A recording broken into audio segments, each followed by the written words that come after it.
It's Miss Magda, your friendly neighborhood librarian, and I wanted to read a book for y'all for Read Across America Day called The Lorax. And what better way to read The Lorax than with Hello, friends!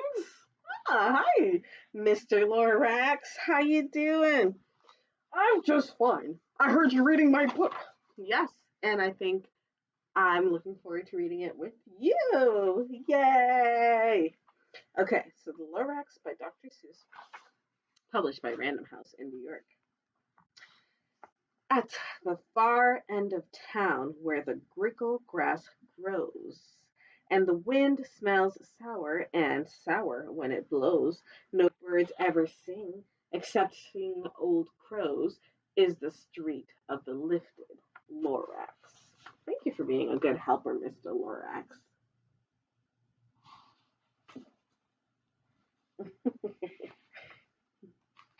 This is fun. And deep in the grickle grass, some people say, if you look deep enough, you can still see today where the Lorax once stood. That's me. Just as long as it could before someone lifted the Lorax away. Oh no, where are you going, Lorax? What was the Lorax and why was it there? And why was it lifted and taken somewhere from the far end of town where the grickle grass grows? The old Onceler still lives here. Ask him, he knows. Mm.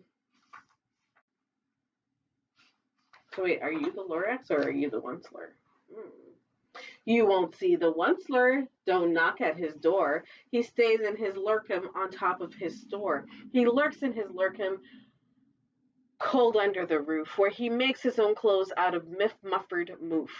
And on special dank midnights in August, he peeks out of the shutters, and sometimes he speaks and tells how the Lorax was lifted away. He'll tell you perhaps if you're willing to pay.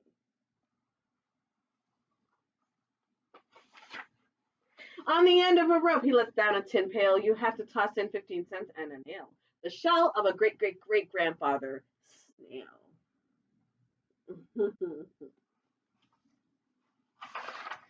Then he pulls up the pail, makes a careful count to see if you paid him the proper amount. He hides what you paid him away in his snub, his secret strange hole in his groovulous glove. Then he grunts, I will call you by whisper my phone.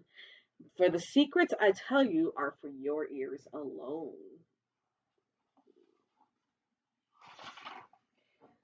Slop! Down slops the whisper-phone to your ear, and the old Onceler's whispers are not very clear since they've come down through a snurgly hose, and he sounds as if he has smallish beads up his nose. Now I'll tell you, he says with his teeth sounding gray, how the Lorax got lifted and taken away. It started way back, such a long, long time back.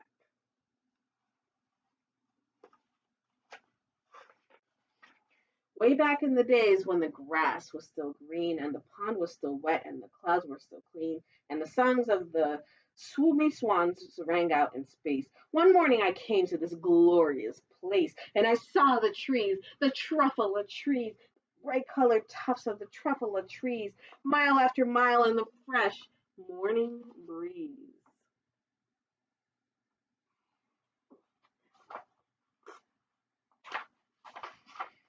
And under the trees, I saw brown barbaloots frisking about in their barbaloot suits as they played in the shade and ate truffulous fruits. From the rippleless pond came the comfortable sound of the humming fish humming while splashing around. Splash, splash, splash.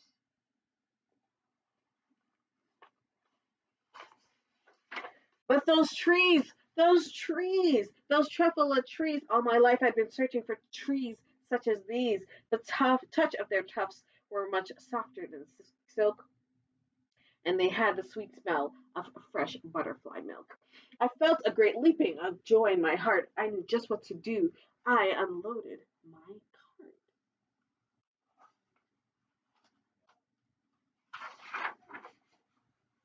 In no time at all, I had built a small shop. Then I chopped down the truffula tree with one chop, and with grateful skill With great skillful skill and with great speedy speed, I took the soft tuft and I knitted a need. These words, man, they're tripping me up. But I'm gonna read them for you. That's what I did. The instant I finished, I heard a gazump. I looked up. I saw something pop out of the stump of the tree I chopped down. It was sort of a man. Describe him. That's hard. I don't know if I can. He was shortish, oldish, brownish, and mossy, and he spoke with a voice that was sharpish and bossy. It's your turn, Lorax. Mister, he said with a sawdusty sneeze, I am the Lorax. I speak for the trees. I speak for the trees that have no tongues. And I'm asking you, sir, at the top of my lungs. He was very upset as he shouted and puffed, what's that thing you made out of my truffle tuft? Oh, Lorax, you seem kind of mad in there, huh? What's going on? Well, he messed up my tuft. I was not happy about it. Look, Lorax, I said, there's no cause for alarm. I chopped down one tree. I'm doing no harm. I'm being quite useful. This thing is a need. A need of find something that all people need.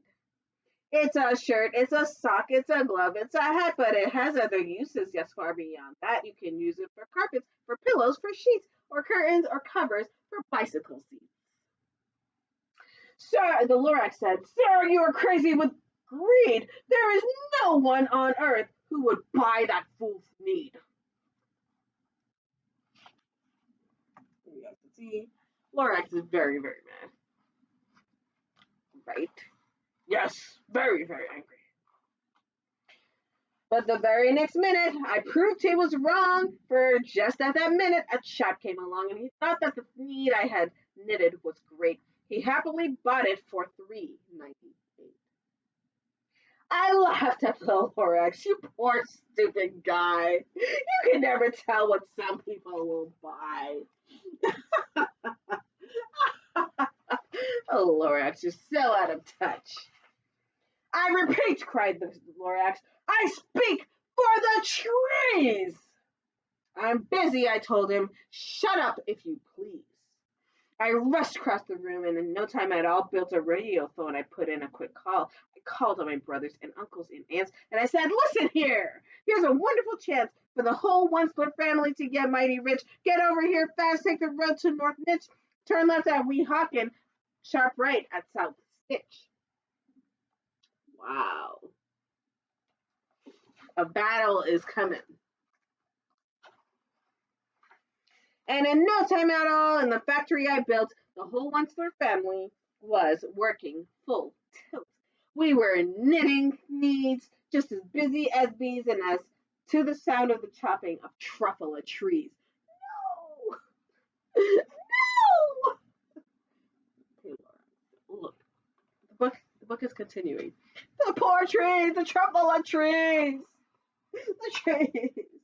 Then, oh baby, oh how did my business did grow. Now chopping one tree at a time was too slow. So I quickly invented my super axe hacker, which whacked off 4 trees in one smacker. We were making needs 4 times as fast before. And that Lorax, he didn't show up anymore. Man, Lorax, what do you think is going to happen? I'm kind of concerned. But the next week, he knocked on my new office door. He snapped, I'm the Lorax who speaks for the trees, which you seem to be chopping as fast as you please. But I'm also in charge of the brown barbaloots who played in the shade in their barbaloots suits and lived happily eating truffula fruits. Now, thanks to you and your hacking my trees to the ground, there's not enough truffula fruit to go around, and my poor babaloots are now getting the crummies because they have gas and no food in their tummies. That sounds like a problem that, we're not, it's not good. That's not a good one. They loved living here, but I can't let them stay. They'll have to find food, and I hope that they may. Good luck, boys, he cried, and he sent them away. Away with you. I, the onceler, felt sad as I watched them all go. But business is business, and business must grow regardless of crummies and tummies, you know.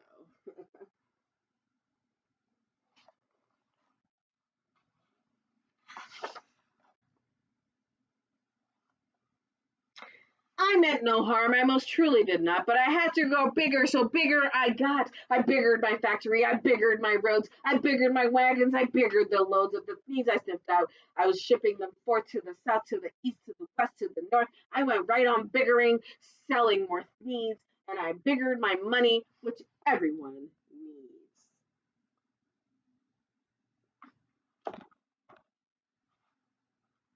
You don't look very happy, Lorax.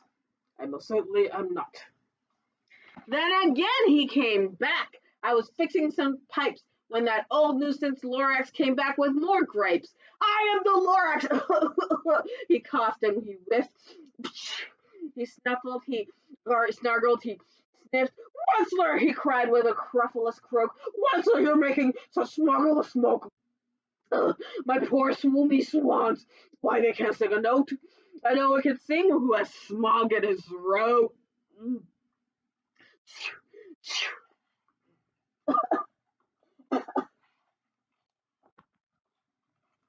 It's not looking good for this mead maker.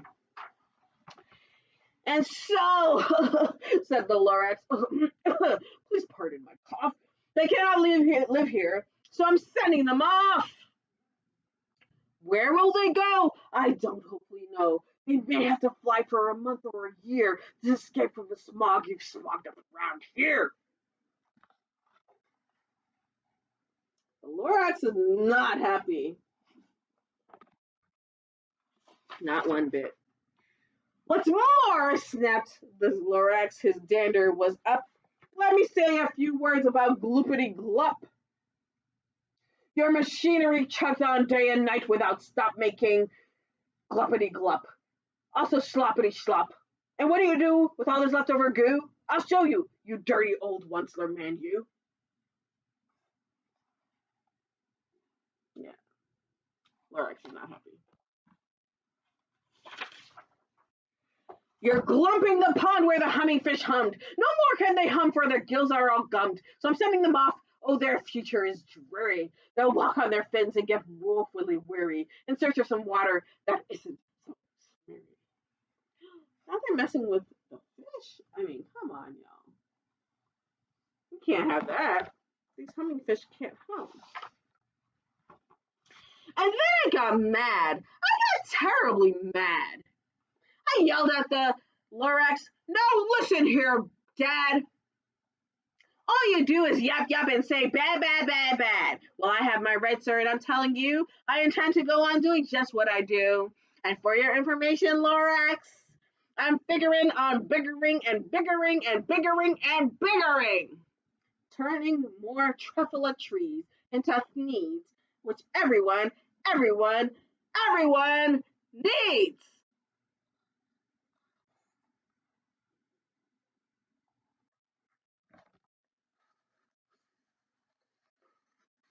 I never.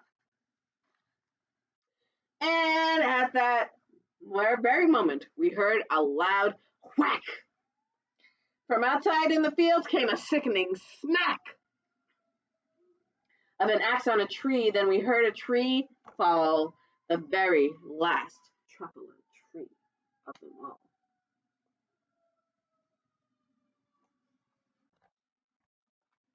Dun, dun, dun. No more trees, no more needs, no more work to be done. So, in no time, my uncles and aunts, everyone, all waved goodbye. They jumped into my cars and drove away under the smoke smuggered stars. Now all that was left neath the bad smelling sky was my big empty factory, the Lorax. and bye. The Lorax tried to warn you. Onceler. The Lorax said nothing, just gave me a glance. Just gave me a very sad backwards glance. As he lifted himself by the seat of his pants, and I'll never forget the grim look on his face when he hoisted himself and took leave of this place through a hole in the smog without leaving a trace.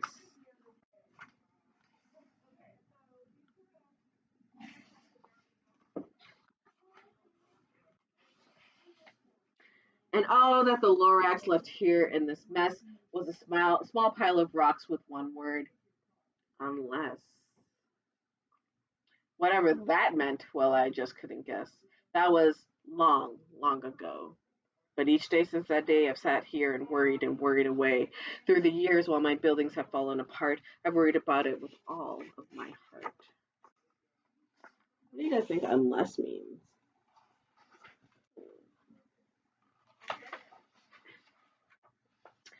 But now, says the Onceler, now that you're here, the word of the Lorax seems perfectly clear. Unless someone like you cares a whole awful lot, nothing is going to get better.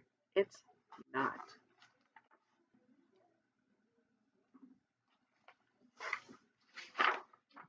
So, catch, called the Onceler. He let something fall. It's a truffle seed. It's the last one of all. You're in charge of the last truffula seeds, and truffula trees are what everyone needs. Plant a new truffula, treat it with care, give it clean water, and feed it fresh air. Grow a forest, protect it from axes that hack. Then the Lorax and all of his friends may come back.